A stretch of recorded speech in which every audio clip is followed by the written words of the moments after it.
ఎముకలు కుళ్ళిన వయస్సు మళ్లిన సోమరులారా చావండి, నెత్తురు మండే శక్తుడు నిండే సైనికులారా రారండి అంటూ మహాప్రస్థానంలోని మహాకవి శ్రీశ్రీ ప్రస్తావించిన పదునైన కత్తుల్లాంటి పదాల్లోంచి పుట్టుకొచ్చిన వాడే ఆజాద్ హింద్ ఫౌజ్ దళపతి నేతాజీ సుభాష్ చంద్రబోస్.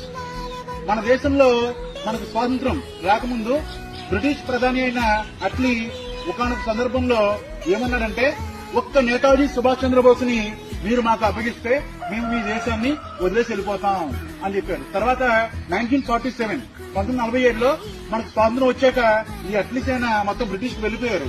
వెళ్ళిపోయిన తర్వాత 1955లో ఈ అట్లీ మన ఇండియాలోని కలకత్తాకు వచ్చాడు. కలకత్తాకి వచ్చినప్పుడు కలకత్తా చీఫ్ జస్టిస్ గా ఎవరున్నారంటే ఫణిభూషణ్ చక్రవర్తి గారు. ఇతను అట్లీని అడిగారు, మీరు అంత సడన్ గా మా దేశాన్ని వదిలి ఎందుకు వెళ్లిపోయారు అని అడిగినప్పుడు అట్లీ చెప్పిన సమాధానానికి కలకత్తా చీఫ్ జస్టిస్ ఆశ్చర్యపోయారు. అసలు నేతాజీ ఏం చేశాడో మీకు తెలియదు.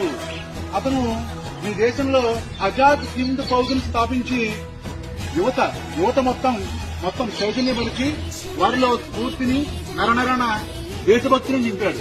అలాగే జర్మనీ వెళ్లి హిట్లర్ ని కలిశాడు. అక్కడ చాలా దేశాలను కలిసి వాళ్ళందరినీ కలిపి తీసుకుని వస్తున్నాడు.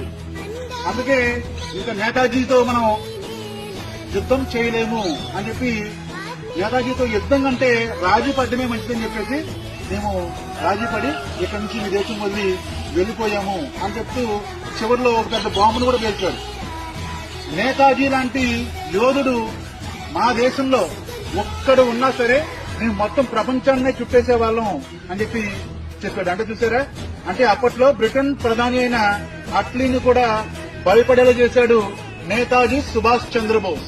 అది వందే మాతరం.